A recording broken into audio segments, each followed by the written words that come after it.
Começa agora, na sua 96,7. Universitária Esportiva. Tudo sobre o mundo dos esportes, com destaque para o esporte amador. No ar. Universitária Esportiva.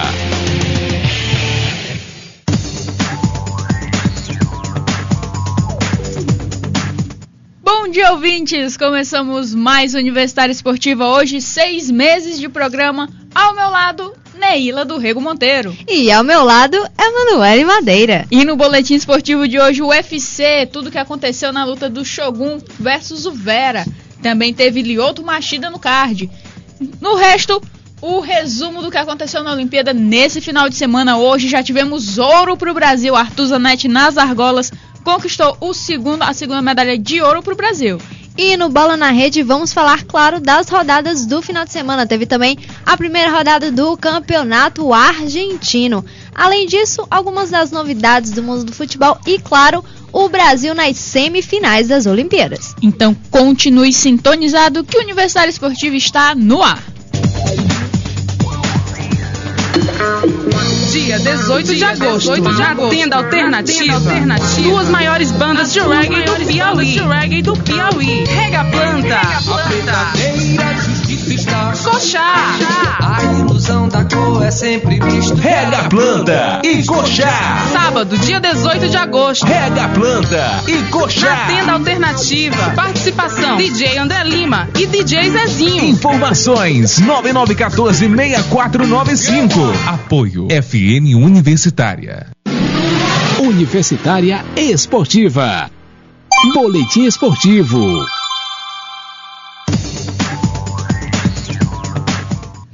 E o UFC Fox 4, Shogun versus Vera, terminou com vitória brasileira. No final do quarto round, Maurício Shogun Rua nocauteou Brandon Vera e, assim como Lyoto Machida, entrou na briga para enfrentar o vencedor de John Jones e Dan Henderson em luta válida pelo cinturão dos meios pesados. Logo no início da luta, Shogun buscou levar o combate para o chão. Na meia guarda, o brasileiro tentou um katagatame, mas Vera conseguiu se defender. Quando Vera conseguiu se levantar, Shogun buscou uma nova queda, mas quase foi finalizado com a guilhotina. Livre da finalização, Shogun partiu para o Ground and Pound antes de acabar o primeiro round. O segundo round começou com uma trocação franca. Shogun acertou os golpes mais fortes. Vera sentou e quase caiu. O norte-americano tentou se recuperar, mas Shogun cercou o adversário na grade e começou a acertar socos e cotoveladas. No final do segundo round, os lutadores demonstravam muito cansaço, fazendo com que o ritmo da luta diminuísse. O terceiro round foi marcado pelas tentativas de Shogun de levar a luta até o chão. O brasileiro conseguiu que o combate fosse pro solo no final do round. Shogun partiu para meia guarda e começou a desferir socos no ground and pound. Brandon Vera começou o quarto round melhor, acertando uma forte cotovelada em Shogun, que respondeu com um upper. Quando tudo indicava que a luta se encaminharia para o quinto e último round, Shogun acertou 2 golpes de esquerda que fizeram Vera cair quase nocauteado. O brasileiro foi para cima e finalizou a luta no Ground and Pound aos 4 minutos e 9 segundos do quarto round. Luta muito fraca, muito feia de ver. Dois lutadores começaram bem no primeiro round, o Brandon Vera indo muito pra cima do Shogun, o Shogun se defendendo bem, mostrou que treinou muito jiu-jitsu, ele que não é muito de chão, mas mostrou que estava tendo um pouco de domínio no chão, pelo que a gente viu no corner dele, a ajuda do Serginho Moraes, que participou do TUF Brasil, campeão mundial de jiu-jitsu. Foi de grande ajuda pro Shogun, mas a luta foi amarrada e foi muito feia. Os dois cansaram mesmo no primeiro round. Do segundo ao quarto round eles levaram se arrastando literalmente. A luta pareceu lembrando Dan Henderson e Shogun, mas já no quarto round entre os dois, em que já estavam muito cansados. Mais uma vez, a gente coloca um momento do Shogun que a gente não esperava mais ver. Ele lutou da mesma maneira, só que dessa vez foi muito pior.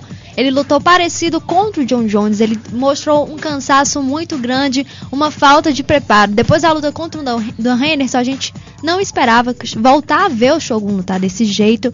E ele realmente mostrou um total despreparo para a luta. Sorte dele que o Brandon Vera também mostrou que não está na sua melhor forma. Os dois acertaram muitos socos um no outro, com grande possibilidade de nocaute dos dois lados. Mas justamente por causa desse cansaço, a luta acabou demorando para terminar. O Shogun conseguiu um nocaute, mas foi um nocaute ainda meio morto. Os socos estavam muito fracos, numa velocidade muito lenta. de que foi a pior luta da noite. Sorte do Shogun, conseguiu essa vitória, mas na coletiva final, como esperado, ele não é o próximo desafiante do cinturão. O Dana White preferiu o Lyoto Machida, que nocauteou o Ryan Bader. Bom nocaute, mas algumas pessoas até elogiaram a luta, mas pelo que a gente viu, a gente estava comentando no momento da luta, não foi uma grande luta, não foi a luta que todo mundo esperava. Como sempre, Ryan Bader indo pra cima do Lyoto usando os contra-ataques, e realmente os comentaristas do canal Combate, que estava transmitindo a luta, estavam comentando que o Lyoto está com uma postura parecida com a do Anderson Silva. O Anderson Silva já mudou um pouco essa postura de esperar o adversário vir sem fazer muita coisa. Eu espero que o Lyoto também mude isso, porque eu particularmente acho muito chato esse tipo de postura, de você ficar só esperando e não faz muita coisa. E logo o Lyoto, que se mostrou bem melhor na luta e num possível desafio contra o John Jones, o Dana possivelmente escolheu, no caso, o Lyoto Machida ao Shogun pela a diferença da luta, como foi. O Lyoto praticamente não se curvou, enquanto o Shogun estava praticamente escorado na grade do octógono. Shogun, que também já falou que concordou com o Dana White, dizendo que o Lyoto está mais preparado para disputar o cinturão agora. Ele realmente não fez uma boa luta. Ainda estávamos poucas das pessoas dando uma olhada rápida, os críticos pela luta. Poucas pessoas acompanharam o treinamento do Shogun para essa luta. Quase ninguém sabe como foi esse treinamento do Shogun para a luta contra o Brandon Vera. E fazendo a gente também estranhou muito, no meio da luta, a gente olhar pro corner e não ver o Murilo Ninja no corner dele. Pra quem não sabe, o Murilo Ninja é o irmão do Maurício Shogun, também lutador de MMA, já tá aposentado do octógono. Hoje em dia só treina e dá aulas. E ele não foi pro corner, uma coisa muito estranha. Ele que sempre acompanha todos os treinos do Shogun. No Twitter, depois da luta, ele falando que não foi. Muitas pessoas perguntando por que ele não estava no corner. Ele falou que tem um sério problema com o treinador do Maurício Shogun. Ele não concorda com o tipo de treino que ele fez com o Shogun para essa luta. Por isso ele não acompanhou o treino do irmão e nem foi pro corner. É uma coisa que já bota a gente na dúvida. Que treino foi esse? Será que realmente foi um treino que não era para ser feito e que realmente acabou não rendendo o rendimento do Shogun na luta contra o Brandon Vera? Né? E geralmente, praticamente foi isso que a gente viu. Não foi um treinamento adequado. Até porque o Shogun se mostrou muito abaixo do potencial de luta que ele tem. Ele que tem uma mão muito pesada, até que os socos entraram bastante, mas não foram tão eficazes quanto já foram em outros tempos, porque um murro um upper do Shogun levaria o Brandon Vera para o chão na hora. E essa luta a gente viu foi muito atípica da forma de lutar do Shogun. Foi isso, acabou, o Shogun venceu, mas vamos ver essa próxima luta dele, quando vai ser. Ele tá um pouco mais preparado, tem uma postura bem melhor e volta a ser o Shogun, que ele sempre foi um grande lutador do MMA, principalmente da categoria, porque eu acho que ninguém tá querendo ver o Shogun ter que se aposentar agora. E vamos falar só um pouquinho qual foi o resultado das outras lutas. Além de Shogun, Lyoto Machida, teve Joey Lawson finalizando Jamie Varner após combate equilibrado. O Lyoto Machida nocauteou o Ryan Bader. O Joey Lawson finalizou o Jamie Varner após o combate equilibrado. E o Mike Switch voltou e nocauteou o Damarcus Johnson. No card preliminar tivemos brasileiros, mas antes de falar dos brasileiros, teve o Nanfan que venceu o Collar Miller. A luta de Wagner Caldeirão terminou sem resultado contra o Phil Davis. O Wagner Caldeirão, que era um brasileiro que todo mundo esperava, estava na expectativa da estreia. Ele que estava enfrentando um ótimo lutador que era o Phil Davis. Na estreia você enfrentar o Phil Davis realmente era muito forte, mas infelizmente a luta teve que ir pro no contest. O Phil Davis foi dar um soco no Wagner Caldeirão, acertou dando uma dedada no olho dele. O olho dele ficou muito inchado e sangrou. O juiz acabou avaliando, disse que ele não tinha condições de lutar. Ele ainda ficou... O que emocionou todo mundo que estava assistindo foi a emoção dele na hora. Ele ficou com muita raiva, muito triste. Pediu desesperadamente que a luta continuasse, que ele tinha condições de lutar. Mas aí a luta vai reacontecer. O Wagner Caldeirão, que tem 12 vitórias no cartel e agora um no contest.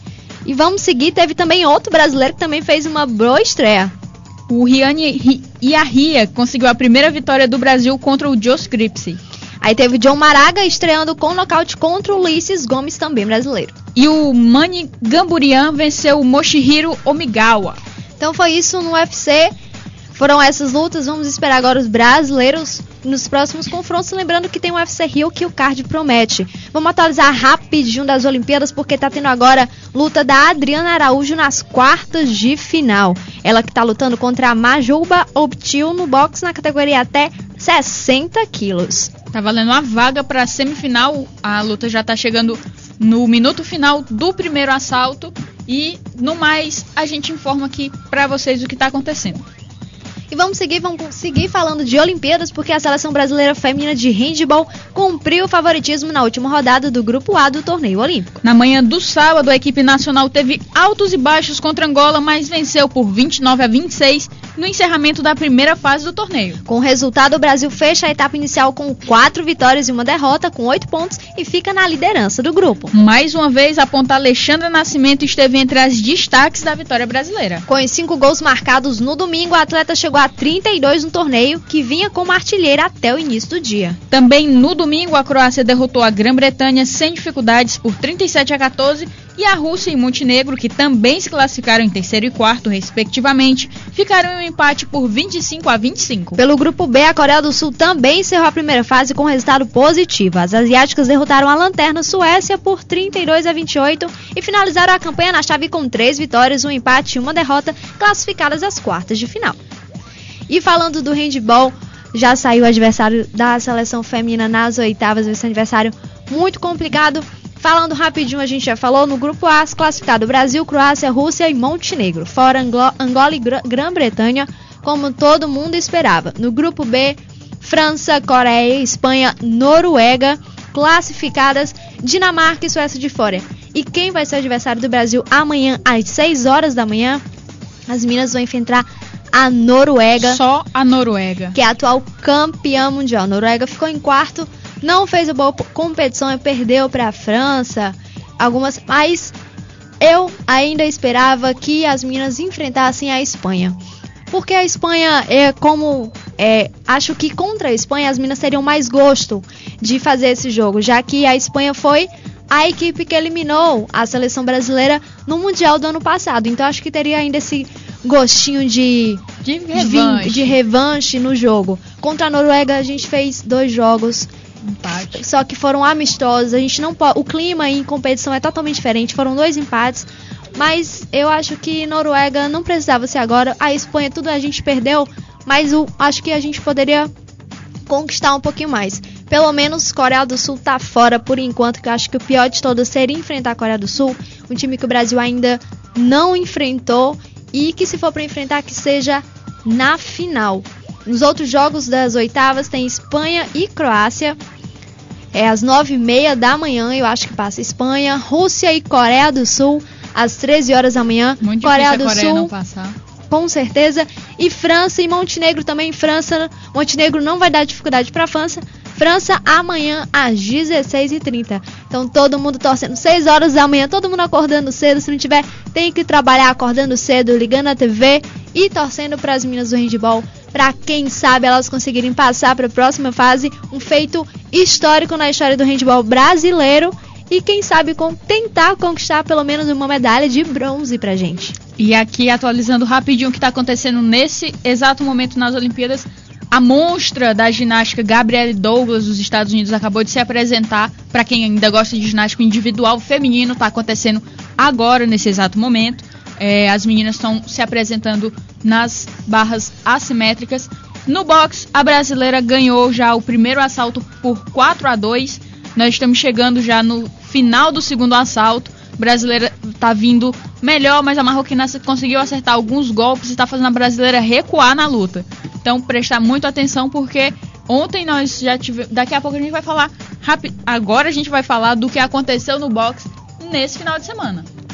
E o Robenilson Vieira de Jesus ficou a uma vitória de conquistar uma medalha nas disputas de boxe das Olimpíadas. No sábado, o baiano acabou derrotado pelo cubano Lázaro Alvarez Estrada, atual campeão mundial e pan-americano do peso galo, que até 56 quilos, por 16 pontos a 11, e não passou das quartas de final do torneio. E aí, menos uma medalha para o Brasil, que passando já teria garantido o bronze, que é o que acontece nesse combate da Adriana Araújo. Ela passando já garante na semifinal, como no boxe, medalham as duas que passam para a semifinal no bronze, no caso são 2 bronzes, é a mesma situação do judô, 2 medalhas de bronze, uma de prata e uma de ouro.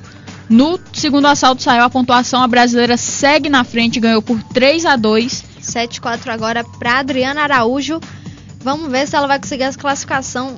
Ela que foi a única brasileira que restou no boxe. A gente vai falar disso agora. Exatamente, porque na primeira participação feminina no boxe, o Brasil amargou um resultado negativo na categoria 51 quilos. Érica Matos sofreu a derrota para a venezuelana Carla Magliocco por 15-14. E a outra brasileira, Roseli Feitosa, também está fora da competição do boxe. Atuando pela categoria até 75 quilos, onde é a atual campeã mundial, Feitosa não foi páreo para Jin Zilin, da China. Ela foi derrotada com certa facilidade por 19-14 em um duelo valendo vaga nas quartas de final da categoria. E agora esperar mais um bom resultado da Adriana Araújo para ela conseguir essa classificação e ver se a gente consegue essa medalha no boxe feminino. Porque no boxe masculino a gente continua indo bem. Hoje à tarde tem luta, Esquiva Falcão lutando. Ontem a gente teve o Yamaguchi venceu. Então vamos esperar aí que o boxe masculino, pelo jeito, vai trazer boas medalhas pra gente. Adriana Araújo, que ontem surpreendeu tanto a adversária quanto o juiz principal da luta, que numa comemoração esfuziante, ela simplesmente largou a mão, não esperou nem mesmo o juiz dar a vitória a ela, declarar ela, levantar a mão, ela simplesmente soltou e começou a vibrar no ringue. Todo mundo ficou meio surpreso olhando aquela cena. Coisa de brasileiro. Realmente emoção à flor da pele, ela que não esperava passar da fase e tá aí mais uma vez se garantindo e pode ir aí, se esse terceiro assalto que tá indo, que ela também tá indo muito bem, mas tá equilibradíssima. A marroquina tá respondendo aos ataques da brasileira. Vamos ver aí o que é que sai desse combate. Estamos a 30 segundos do final do terceiro assalto. Daqui a pouco a gente dá a pontuação. Mas vamos falar de coisa boa, vamos esquecer a eliminação. Vamos falar, sabe do quê? Hoje de manhã, há pouco, a gente teve o quê, Manu? Que teve há pouco? Teve medalha de ouro pro Brasil. Teve Arthur Zanetti nas argolas, vencendo de uma forma cinematográfica. Foi o último a se apresentar e conseguiu passar a pontuação numa apresentação quase perfeita nas argolas. 15.900 a pontuação dele tava... todo mundo tava esperando um bronze dele, precisava só de 15.666 pontos. Acabou surpreendendo o chinês, o italiano, fez 15.900, medalha de ouro, mais uma medalha de ouro do Brasil. Com a atualização agora, o Brasil é o 20º, com 2 medalhas de ouro, 1 medalha de prata e 5 medalhas de bronze. Tá aí o Brasil que tá saindo da categoria corpo presente no quadro de medalhas, né? Já tá voltando para a categoria, o importante é participar. Então, vamos continuar, vamos falar de vôlei, porque as 2 seleções estão classificadas. Antes, só fazer aqui um registro do que está acontecendo no estúdio. Flávio Meirelles acabou de chegar com o seu álbum do Brasileirão e está aqui ávido. Quem tiver figurinhas para trocar com o Flávio Meirelles, favor entrar em contato com o Universitária Esportiva. E disso também vale jogando bafo, tá, gente? Vamos continuar. Voltamos à 6ª série. Vamos lá. A seleção brasileira feminina de vôlei, que defende a medalha de ouro conquistada nas Olimpíadas de Pequim 2008, sofreu, mas conseguiu se classificar às quartas de final de Londres. A vaga veio ontem, quando o time venceu a Sérvia por 3-0 com parciais de 25-10, 25-22 e 25-16 e garantiu a 4ª colocação do Grupo B. Com os resultados das partidas anteriores do dia, vitória da China sobre a Coreia do Sul por 3-2 e dos Estados Unidos sobre a Turquia por 3-0, A seleção precisava apenas de uma vitória sobre a Sérvia para ficar em quarto na chave. Contra o saco de pancadas do Grupo B, que venceu apenas 2 sets em 5 jogos, o time de Zé Roberto Guimarães não teve problemas e marcou 3-0, garantindo a vaga. Dessa forma, o Brasil encerra a fase de classificação das Olimpíadas com 7 pontos em 5 jogos. Vitórias por 3-2 sobre a Turquia e China e 3-0 sobre a Sérvia e derrotas para Estados Unidos e Coreia do Sul. Como ficou com a 4ª colocação de sua chave, vai pegar a Rússia, que foi a primeira do Grupo A. Brasil e Rússia se enfrentaram nas últimas 2 finais do Campeonato Mundial em 2010 e 2006, ambas com vitórias das europeias no tie-break. As equipes se enfrentaram ainda na semifinal de Atenas 2004, também com triunfo das russas. A primeira colocação do Grupo B foi dos Estados Unidos, claro, que pega a República Dominicana, a 4ª colocada do Grupo A. China e Coreia do Sul, outras classificadas da chave do Brasil, e Itália e Japão, que também avançaram no outro grupo, participarão de um sorteio para a definição dos confrontos de quartas de final.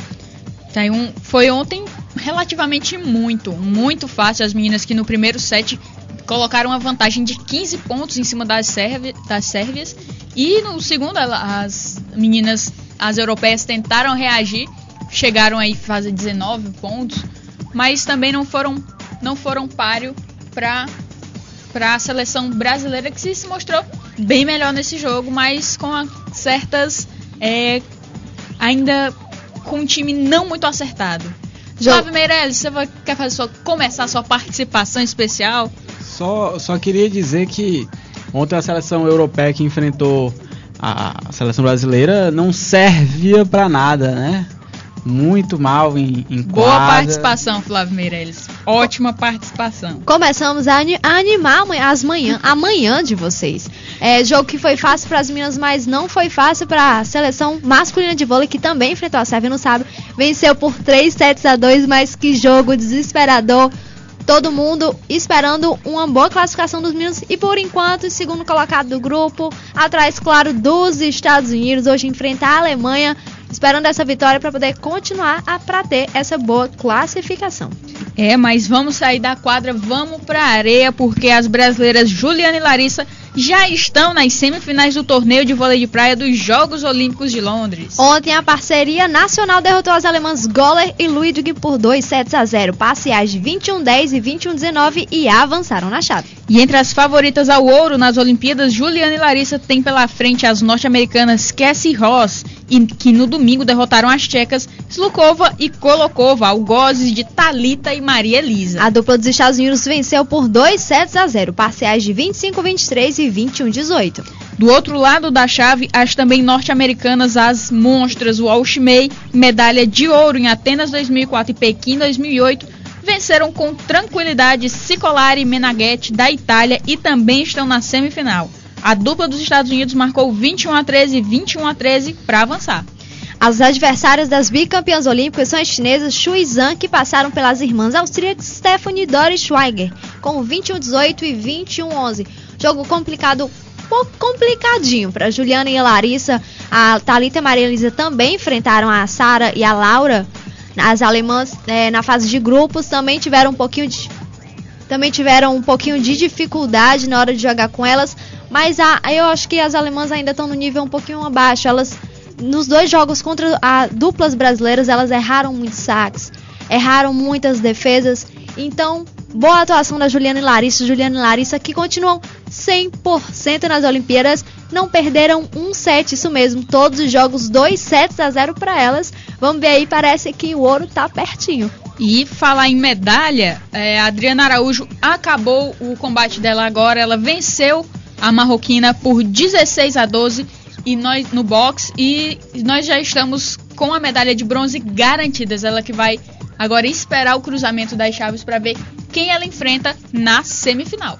Terminando de falar só do vôlei de praia, hoje 14 horas tem Alisson e Emanuel contra os poloneses Fijalek e Prudel, e às 18 horas é a vez de Ricardo e Pedro Cunha contra os alemães Brink e Heckermann. Então, todo mundo ligado, esperando boa classificação dos meninos do vôlei de praia, que devem se enfrentar se passarem.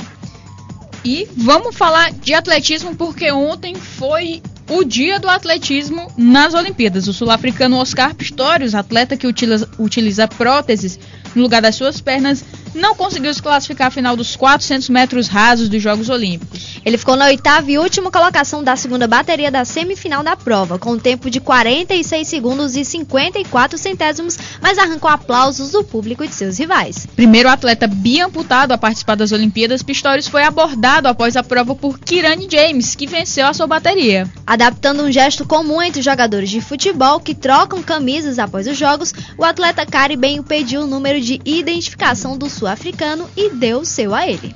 Foi uma das... O Flávio Meirelles, você quer falar a respeito disso? O lance das Olimpíadas, para que às vezes quem não entende muito esporte, não acompanha muito, às vezes não entende. As Olimpíadas ela ultrapassa o nível do esporte, né? Um evento muito maior do que só esportivo. E ontem esse gesto na final da prova foi muito bonito. Quem acompanhou a prova, o desenrolar da prova e essa coisa ao final, realmente ficou muito emocionado. E não foi a única coisa emocionante de ontem. Ontem também o Barrondo, o guatemalteco, ganhou a primeira medalha da história da Guatemala, ganhou prata agora na marcha atlética, 20 quilômetros. E ao invés de só comemorar a conquista olímpica dele, a conquista esportiva dele, ele falou que queria que com essa medalha os jovens da Guatemala largassem as armas e calçassem tênis, para ter uma nova perspectiva de vida na Guatemala. Acho que fica muito bacana essas histórias, essas lições para quem acompanha, não só lições esportivas, mas de vida mesmo. Tá aí, e também vamos falar sobre ele, que quem piscou perdeu, porque o jamaicano Usain Bolt deu mais um passo para colocar o seu nome de forma definitiva na história dos Jogos Olímpicos. Ontem ele se sagrou bicampeão dos 100 metros rasos, prova mais nobre do atletismo, com um tempo de 9 segundos e 63 centésimos, e se tornou apenas o segundo homem a vencer a disputa em 2 edições seguidas das Olimpíadas. A prata foi para o seu compatriota Johan Blake, com 9 segundos e 75 centésimos, e o bronze foi para o norte-americano Justin Gatlin, com 9 segundos e 79 centésimos. O outro bicampeão olímpico dos 100 metros rasos é o norte-americano Carl Lewis, medalha de ouro nos Jogos de Los Angeles em 1984 e Seul em 1988. Sua segunda medalha de ouro, no entanto, foi conquistada após a cassação do resultado obtido pelo canadense Ben Johnson, que venceu a prova, mas foi pego no exame antidoping. O tempo de Bolt nesse domingo é ainda o novo recorde olímpico dos 100 metros rasos, superando a marca que ele mesmo tinha conquistado, a medalha de ouro em Pequim em 2008, com 9 segundos e 69 centésimos. Ele que disse que queria bater o recorde com 9 segundos e 21 centésimos, dizendo que era o limite do corpo humano, tá aí, não conseguiu, mas conseguiu, mas ele não conseguiu por medo. Não conseguiu ainda, né? Medo de queimar a largada, ele saiu atrasado, com tempo de reação com 0,125 centésimos. E por conta desse atraso gigantesco na saída do Usain Bolt, ele simplesmente não conseguiu bater o recorde. Mas realmente foi uma prova incrível. Não tem como, na semifinal, que foi um pouco mais cedo, às 3 horas, ele fez a brincadeira que ele fez em Pequim. Ele olhou para trás, faltou chamar os outros competidores. Diminuiu o ritmo, foi muito, muito à frente do demais. E quem não conseguiu completar a prova muito bem, conseguiu completar com 10 segundos, uma coisa que é espantosa, foi o Asafa Powell, que sentiu uma lesão na coxa e não conseguiu completar a prova a tempo de beliscar uma medalha nessa prova dos 100 metros rasos. Ainda falando de atletismo, hoje pela manhã o Ronald Julião, representante brasileiro no lançamento de disco, queimou 2 arremessos e foi eliminado da disputa. Ele quer uma grande esperança do Brasil de medalha no arremesso do disco. Teve ótimos resultados, muito acima de vários resultados que os próprios competidores estavam conseguindo na hora da prova, mas infelizmente ele queimou esses 2 arremessos e, claro, foi o pior e último colocado da competição, com um único arremesso de 56 metros. Ainda tivemos nos 800 metros Fabiano Peçanha, que ficou com o 13º melhor tempo e foi para a final. Já o Kleberson David não chegou a competir por conta de uma infecção na garganta. E também agora está acontecendo a prova do hipismo. O cavaleiro Doda Pereira, ele derrubou 2 obstáculos, pegou 8 pontos de penalização, mas a prova ainda não terminou e o Brasil ainda tem chances de classificação. Ainda falando de atletismo, a Geise Arcanjo conseguiu a marca de 18,47 metros no arremesso de peso e está na final. A final acontece hoje às 15h45, então todo mundo ligado no arremesso de peso feminino. Isso para quem for ficar em casa ou estiver trabalhando, porque quem estiver em casa, a obrigação hoje é ir ao aeroporto, receber a atleta piauiense Sara Menezes, que está chegando hoje no avião das 3 horas, está esperando uma recepção grandiosa, vai ter carreata pela cidade, 2 paradas, tanto no CT Sara Menezes, na Miguel Rosa, quanto no Palácio de Karnak, para falar com o governador do estado. E vai realmente, ainda vai ter uma recepção, um coquetel aí, do patrocinador da atleta. E a atleta que ontem deu uma resposta muito categórica quando perguntaram sobre a pressão para 2016. Disse ela, pressão? Pode botar, eu sou nordestina. Tá aí Sara respondendo quem ainda acha que ela está assustada para as próximas Olimpíadas. E vamos continuar, vamos falar de basquete, porque após derrotas para França, Rússia, Austrália e Canadá, a seleção brasileira de basquete feminina finalmente conseguiu vencer uma partida nos Jogos Olímpicos de Londres. Em sua despedida do torneio nesse domingo, a equipe dirigida por Luiz Cláudio Taralo derrotou por 78-66 a anfitriã Grã-Bretanha, que também não havia conquistado nenhuma vitória nos jogos anteriores. Apesar da vitória por 12 pontos de diferença, o Brasil voltou a vacilar em alguns momentos da partida contra a frágil Grã-Bretanha. Acabou, né? Pelo menos aí conseguiu vencer uma partida, mas foi uma apresentação pífia da seleção brasileira de basquetebol feminino, que a gente realmente não vamos dizer que não esperávamos porque é uma seleção bem mais fraca, mas hoje tem seleção masculina de basquete que é ainda uma esperança de medalha para o Brasil. A gente esqueceu de falar, a gente está tendo competição também do nado sincronizado. A Nayara Figueiredo e a Lara Teixeira, que estão competindo agora na prova, na rotina livre, onde elas fizeram a rotina técnica, ficaram em 12º com a rotina limite da classificação. Dependendo da rotina livre, que é a classificação, justamente a soma das médias entre a rotina técnica e a rotina livre, as 12 primeiras classificadas, claro, conseguem a vaga para a final. Vamos ver aí como é que as brasileiras vão se sair. E vamos continuar falando do basquete. Na chave, o resultado deixou o Brasil com 6 pontos ganhos no grupo B, que teve França como líder. Na chave também se classificaram a próxima fase a Austrália, Rússia e o Canadá. A Grã-Bretanha acabou na lanterna, totalizando os 5 pontos de participação. E vamos passando porque tem vela. A gente ganhou medalha de bronze ontem com o Robert Scheid e o Bruno Prada. O ouro foram para os suecos Fredrik Loff e Max Salminen. E os vencedores da última regata de prata, que foi uma zebra daquelas que ninguém esperava que os suecos ganhassem a medal race. E eles simplesmente ganharam e passaram à frente de todo mundo, tanto dos brasileiros como dos próprios ingleses.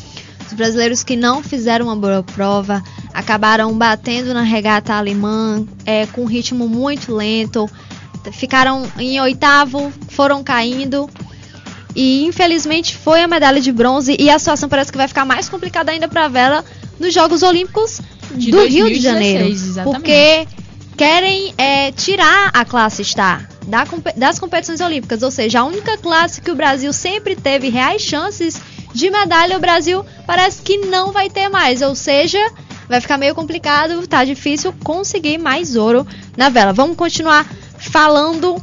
Vamos falar do que tem ainda para hoje de jogo. Vamos falar, hoje tem jogo de basquete. 16 horas, o último jogo da seleção masculina contra a Espanha. O Brasil, que é o 3º colocado do grupo B, com 7 pontos atrás de Rússia e Austrália. E a Espanha vem logo coladinho no Brasil com a mesma pontuação na 4ª colocação. Hoje ainda tem saltos ornamentais com César Castro às 15 horas. Tem também boxe, 17h30, Esquiva Falcão disputando as quartas de final contra o húngaro Zoltán Haksa. Tem o vôlei, que a gente já falou, 18 horas, Brasil e Alemanha. Esses são os jogos de hoje. E daí, o Universitário Esportivo volta daqui a pouco.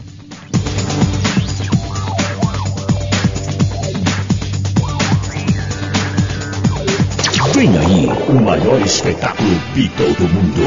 All You Need Is Love Orquestra.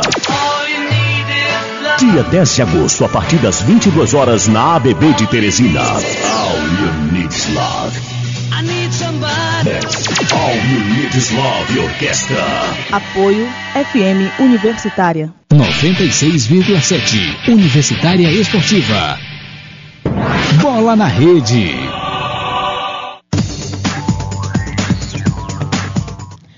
E já de volta com a Universitária Esportiva, vamos com ele, vamos de Flávio Meirelles, o comentarista cataclismático do futebol piauiense. Ele que hoje vai fazer um preview da Copa Piauí, e que já começou, aí já tivemos 3 jogos, 2 jogos, o terceiro acontece hoje. E vamos com ele. Bom dia, Flávio Meirelles. Bom dia, Manoel Madeira. Bom dia, Neila do Rego Monteiro. Muito feliz hoje pelo ouro olímpico de Arthur Zanetti, por mais 100 figurinhas compradas do álbum de figurinhas do Campeonato Brasileiro e feliz pelo trânsito maravilhoso de Teresina, que hoje está o caos mais uma vez. Mas vamos falar de Copa Piauí. No sábado tivemos a abertura da competição e o River deu a impressão de que deixaria as más apresentações do Campeonato Piauiense para trás.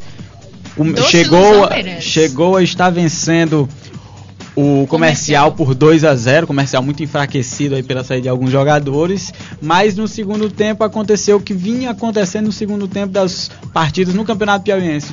O rendimento do time caiu demais e a equipe acabou deixando o Comercial empatar em 2-2 e quase levou a virada. Se o Comercial tivesse caprichado um pouquinho mais, poderia ter virado a partida e estreado com vitórias de forma surpreendente. Ontem tivemos a segunda partida. O atual campeão piauiense Parnaíba recebeu o Piauí, que foi a sensação do mercado aí nessa intertemporada, e empatou em 1-1, jogo muito interessante também, narração ótima, inclusive dos nossos amigos Chico Costa, e comentários de pista, reportagem de pista de Sidney Santos e Chico Filho. Ótima narração, garotos. Os meninos que estão amplamente equipados com tablets para fazer... Temos que providenciar um tablet aqui para a Universitária Esportiva. 3 tablets daqueles. Eu quero daqueles. Aqueles sem replay na hora. Última tecnologia. Mas foi um grande jogo. O Piauí abriu o placar com o Fabiano, sempre ele, hein? Fabiano. E depois o Parnaíba contou com a expulsão do Marcelo ainda no primeiro tempo para se tornar senhor do jogo. Pressionou muito e graças ao goleiro Rodrigo, o Piauí escapou fedendo, como a gente costuma dizer aqui no Piauí, e veio para Teresina com um pontinho aí na bagagem, um ponto muito importante, empatar fora de casa na estreia da competição, onde você sabe é uma pressão muito grande. Hoje a gente finaliza a rodada com Flamengo e 4 de julho no estádio Lindolfo Monteiro a partir das 20 horas. E Flávio, vamos voltar para o primeiro jogo. Como a gente avalia essa situação do River e do Comercial? O River, que como a gente comentou antes de começar com o Piauí, fez diferente do que ele fez no Campeonato Piauiense. Preparou o time muito antes, tá com um bom elenco, mas parece que continua com o mesmo esse gás, morrendo no segundo tempo. O Comercial, que todo mundo já não estava esperando muita coisa, porque teve praticamente todo o elenco desbancado agora para a competição e acabou surpreendendo e empatando o jogo. Como é que a gente avalia a situação desses dois times? O River fez realmente um primeiro tempo muito lúcido, muito seguro na defesa e foi incisivo quando chegou ao ataque. Abriu os 2-0, que era um resultado para a equipe administrar no segundo tempo, mas no segundo tempo a equipe fechou o segundo tempo com uma finalização. Uma finalização aos 47 minutos do segundo tempo. Foi a única finalização do River. Pra não dizer que não chegou a outra área. E assim, foi uma finalização perdida daquelas do inacreditável. O Crislan deixou o Camar só ele e o goleiro. O Camar bateu muito fraco. Poderia ser o gol da vitória do River. Acabou não acontecendo. Se o River tivesse vencido, talvez a gente nem tivesse conversando sobre essa queda de rendimento. Mas enfim, o time voltou a mostrar esse probleminha aí que vem desde o início do Campeonato Piauiense. Eu confio muito no trabalho do Aníbal. O Aníbal é um grande treinador, faz aquele estilo boleirão. Ele tem sempre o time na mão, os jogadores gostam e jogam pelo Aníbal, mas vai ter que corrigir, acho que passa por um aspecto inclusive psicológico. Os jogadores do River, essa queda do segundo tempo, acho que o time sofre um gol, ele já se abate muito fácil. Mas eu acredito que o Aníbal seja capaz de mudar isso. Inclusive, acho que River, Piauí e Flamengo são os 3 times favoritos ao título da Copa Piauí. E falando nisso, a gente vai começar o preview da Copa Piauí. O primeiro, vamos começar falando sobre o Piauí. O Piauí manteve o técnico Marcão. O grande craque é o Zé Rodrigues.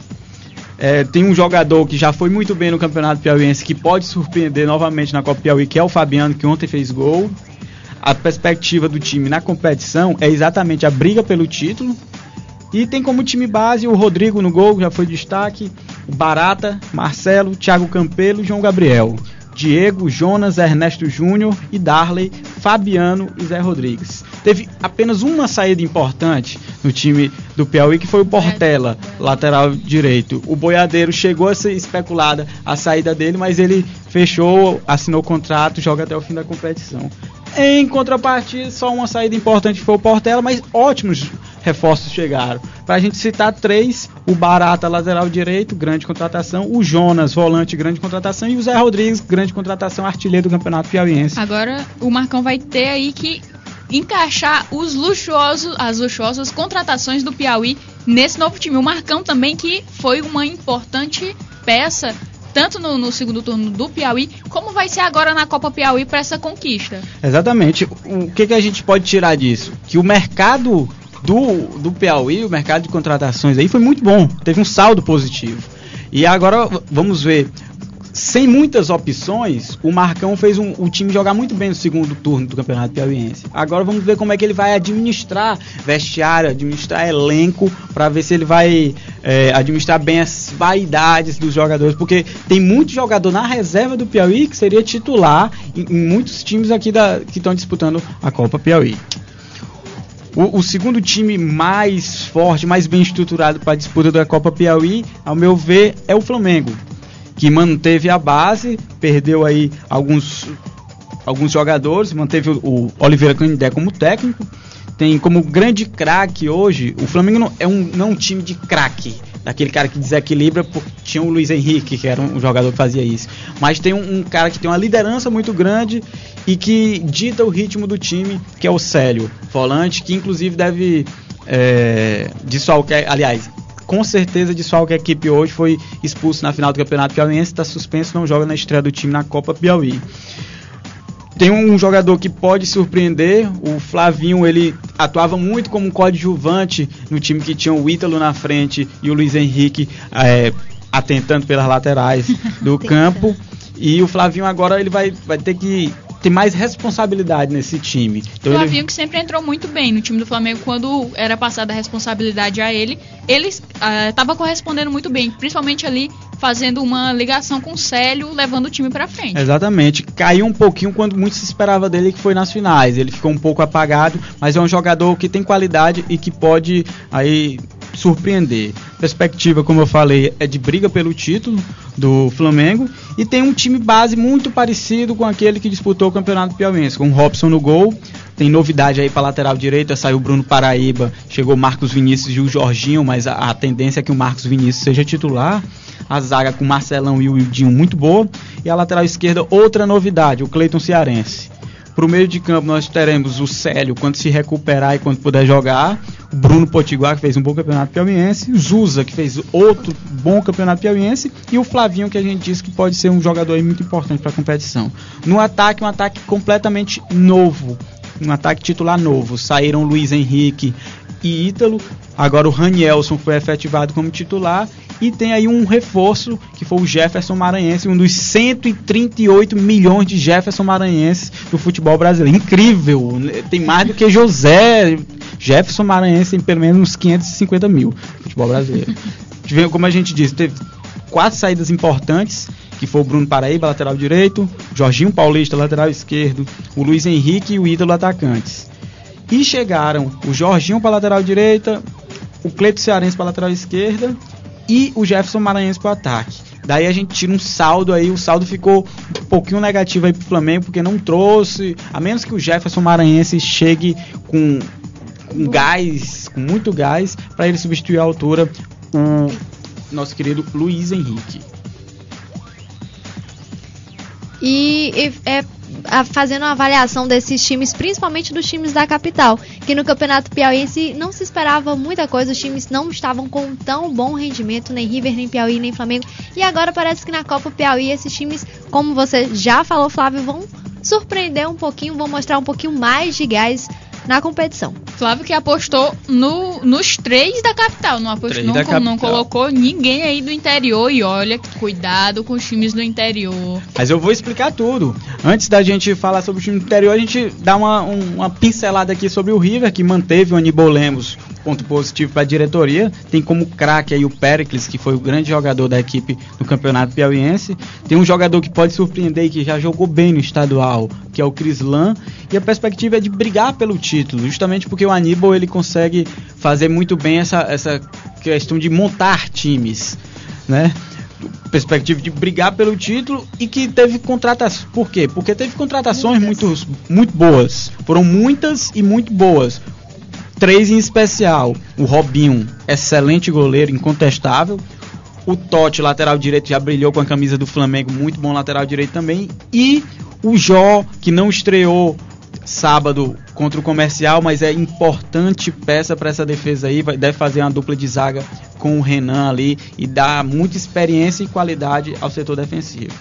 E de saída, o River não perdeu grandes valores. Talvez o Laércio, zagueiro, tenha feito um grande campeonato piauiense e o Aníbal optou por não ficar com ele. E o Fábio Augusto. O resto são jogadores que provavelmente não farão muita falta, ainda mais com esse mercado positivo que o River teve. Então o time base do River deve ser mais ou menos esse, com Robinho, Totti, Jó, Renan e o Fabiano. Nego, Binha, Rogério e Pérez, meio campo muito bom, acho que tem que só produzir um pouquinho mais ofensivamente, mas o meio campo muito fechado, muito bom.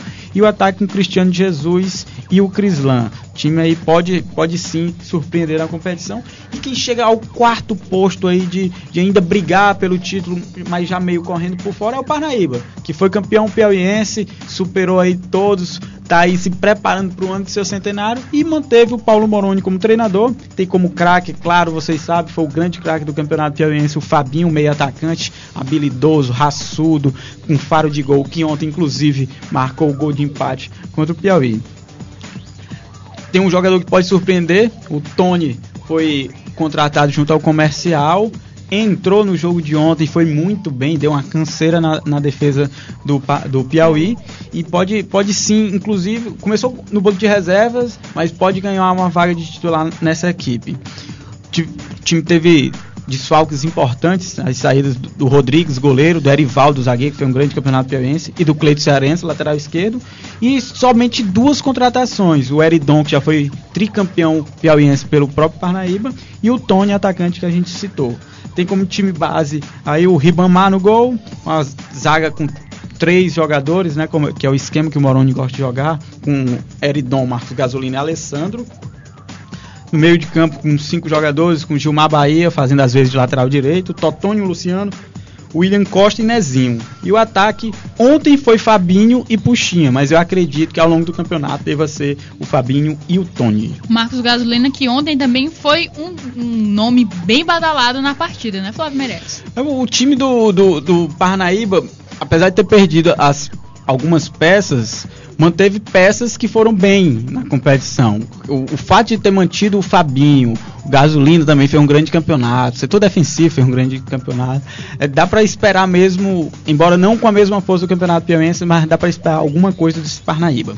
Parnaíba que não foi um time que também não se preparou tanto para essa Copa Piauí, já que teve esse título do Campeonato Piauiense e está pensando também na Copa do Brasil no próximo ano. É o time que já tem a vaga para a Copa do Brasil do ano que vem, ou seja, eles vai manter apenas para não perder ritmo de trabalho e tal, e preparar um grande time. Com certeza a diretoria do Parnaíba vai preparar um grande time, porque é a volta do Parnaíba à Copa do Brasil e é a volta do Parnaíba à Copa do Brasil no ano do centenário do clube. O único time piauiense aí centenário. Vai ter um grande time, espero.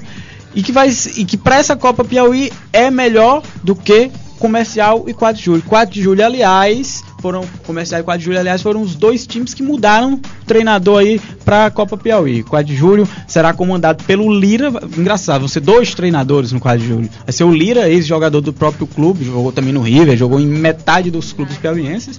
E o Paulo Rossi, que era zagueiro do 4 de Julho e que era o auxiliar técnico do Jorge Pinheiro e do Danilo Baratinha no Campeonato Piauiense. O craque do time hoje é um jogador que saiu do Comercial, Fábio Bajara, saiu do Comercial, tá no 4 de Julho, é um cara que vai dar muita qualidade ao meio campo do 4 de Julho. E tenho sempre o interminável Pretinho como uma possibilidade aí de surpreender. O Pretinho já vai aí caminhando para quase 40 anos, mas ainda tem muita lenha para queimar, joga muita bola. Assim como o Parnaíba, o time corre por fora aí por esse título da Copa Piauí. Perdeu alguns jogadores importantes, como o Robinho, o Cleitinho e o França, 3 grandes perdas, e trouxe aí como grande contratação o Fábio Bajara, como eu falei. O time base deve ser com Jailson, Wilsinho, Pedrosa, Paulo Maranhão e Mica, Juninho, Ivanzinho, Fábio Bajara e Evandro, e o ataque com Pretinho e Joniel. O saldo de mercado foi negativo, mas o time ainda bem compactado. Vamos ver aí o que acontece sob o comando do Lira e do Paulo Rossi. Uma primeira oportunidade do Lira como treinador, é um cara que conhece o grupo, jogou com a maioria desses jogadores, pode ser que dê rock esse time do 4 de Julho. Por fim, vamos falar do Comercial, que saiu distribuindo jogadores para a Copa Piauí. Exatamente, o Comercial, a perspectiva do Comercial para a competição, eu estava até comentando com a Manu ontem, do seja o que Deus quiser. O time perdeu muitos jogadores, perdeu Barata, Jonas, Fábio Bajara, Zé Rodrigues, Cleiton, Juari, um time praticamente todo, o Comercial perdeu. Mas tem aí um jogador que pode liderar a equipe nessa tentativa de volta por cima depois de um início de ano não tão bom. É o Léo, chegou aí para disputar a Série D e era um cara em quem o Polozzi apostava muitas fichas e tal. Fez uma partida bem discreta no sábado, mas é um cara que você vê que tem qualidade. Se ele entrar um pouco no ritmo do time, melhora bastante. Mas tem um garoto que pode surpreender, aliás, já surpreendeu, jogou muita bola, talvez o melhor jogador da partida entre Comercial e River, foi o Dedé. Muito bom, um jogador que vai pra cima, guerreiro, batalhador, raçudo. Comercial aí com o Dedé pode aí ficar na perspectiva de alguns pontinhos, porque o Dedé joga muita bola, o garoto. Como eu disse, perdeu muita gente, trouxe quase nenhuma contratação, apenas o meio-campista Samuel, ou seja, saldo negativíssimo aí no mercado, mas tem um time base que, vai lá, deu para jogar. Contra o River não foi tão mal, pode ser que volte a surpreender, com o Neto no gol, a zaga com 3 jogadores também, a exemplo do Parnaíba, o Robson, Alemão e o Alisson. O Alisson, inclusive, fez mais uma boa partida no sábado. Meio campo com Berimbau, Romano, Ítalo, Léo e Tiaguinho. E o ataque com Dedé e Elias. Olho no Dedé, rapaziada, joga bola. Como diz um amigo meu, Aldo Giovanni, é bola o moleque. E ficar de olho porque Flávio Meirelles cantou a pedra de Fabiano, que é hoje jogador do Piauí, que seria o craque do campeonato piauiense, foi. Jogou muita bola o Fabiano, das grandes revelações do estadual. Então, vejamos aí, porque tem nesse preview aqui a gente deu mais uma explanada geral aí do que pode acontecer nesse estadual. Sempre lembrando a você que está em casa, escutando Universitária Esportiva, que hoje à noite nós teremos o complemento da primeira rodada da Copa Piauí. O Flamengo recebe o 4 de julho na estreia das 2 equipes no estádio Lindolfo Monteiro às 20 horas. E vamos continuar falando de futebol. Comentários agora, sabe sobre o quê? Sobre eliminação da seleção feminina no sábado para o Japão. O Japão 2-0 Brasil. As meninas infelizmente foram eliminadas e fizeram a pior campanha da seleção feminina em Olimpíadas. O Brasil nunca tinha sido parado em quartas de final e acabou sendo eliminado. Foi uma partida assombrosa, né? Vamos jogar bem a realidade, porque as meninas não entraram em campo. E nessas Olimpíadas a gente... É óbvio que se esperava muito mais da Marta e da Cristiane, que são as 2 jogadoras com mais caixa na seleção brasileira, e elas não foram tão bem. A Cristiane marcou gols importantes, mas nessa última partida contra o Japão, o Brasil realmente não fez um grande jogo, mas se você for analisar, Japão é atual campeão mundial. E que então, eliminou o Brasil no Mundial. Exatamente. Não foi uma derrota, foi uma campanha muito ruim da seleção brasileira de cair logo nas quartas, mas perdeu para um adversário de peso que é favorito aí a chegar à medalha de ouro olímpica. Falando dessas semifinais que acontecem hoje, às 13 horas, França encarando o Japão e na outra Estados Unidos contra... Tempo, gente. A hora da verdade. Estados Unidos e Canadá, gente. Desculpa, Canadá que venceu a Grã-Bretanha por 2-0, Estados Unidos e Canadá às 15h45. Vamos falar também porque teve seleção masculina que no jogo difícil, complicado, Brasil 3-2 Honduras, o Brasil também se classificou, o Brasil se classificou para as semifinais do masculino. Apito amigo é possível nas Olimpíadas? Pode isso, Meirelles? Eu acho que a Manu, ela tá meio rancorosa com a seleção do Mano Menezes. É pela aposta com o Chico Filho que ela acabou perdendo. Perdeu aí uma caixa de cerveja, minha grande, Oi? minha grande Já aumentou, amiga, hein? Manu. Mas esse time, ele vai trazer o ouro, pessoal. Vocês podem ficar em casa, tranquilos. Anotem aí. O time de Mano Menezes vai trazer o ouro olímpico inédito da seleção brasileira. Pode anotar o que eu tô falando. O time não é essas maravilhas. Não é. Pouquíssimas seleções no mundo são essas maravilhas.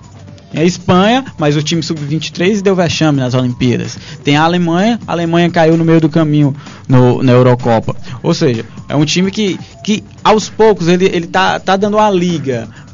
Quase peidou na farofa, uma expressão que a gente utiliza no interior, mas conseguiu se recuperar no jogo contra Honduras. E tem um cara que agora vai ganhar ainda mais caixa, que é o Damião, que chegou a ser contestado no ataque, mas que fez 2 gols de centroavante. Aqui é centroavante. O Damião é engraçado. Damião, ele não teve categoria de base na vida dele. Ele jogava, ele era um peladeiro, era um cara da várzea e foi chamado pro Inter. E o jeito como ele joga chega a ser engraçado. Ele tenta coisas que a maioria dos outros jogadores não tentam. E que acaba dando certo. Tipo, o primeiro gol do Damião na partida, sei lá se o Neymar ia dar aquele carrinho, sair arrebentando tudo, mas o Damião faz e é um cara que ainda pode contribuir muito aí para esse time, não só para a seleção olímpica, como para a seleção principal. Falando em Leandro e Damião, vamos falar também do Neymar, que os dois jogadores podem acabar sendo artilheiros das Olimpíadas, repetindo Romário e Bebeto. Lembrando dos jogos das semifinais do futebol masculino, amanhã às 13 horas, México jogando com o Japão e o Brasil enfrentando a Coreia do Sul. E por hoje é só, já estamos no limite. Universitária Esportiva de hoje, com participação de Flávio Meirelles, que foi apresentado também por Neila do Rego Monteiro. E a apresentação também de Emanuele Madeiro, programa com a realização da FM Universitária 96,7. Direção-geral do professor Paulo Vilhena, trabalhos técnicos de Ricardo Souza e idealização de Naira Macedo. Muito obrigada pela companhia e continuem com a nossa programação. Você ouviu Universitária Esportiva. Obrigado pela audiência e continue na nossa programação.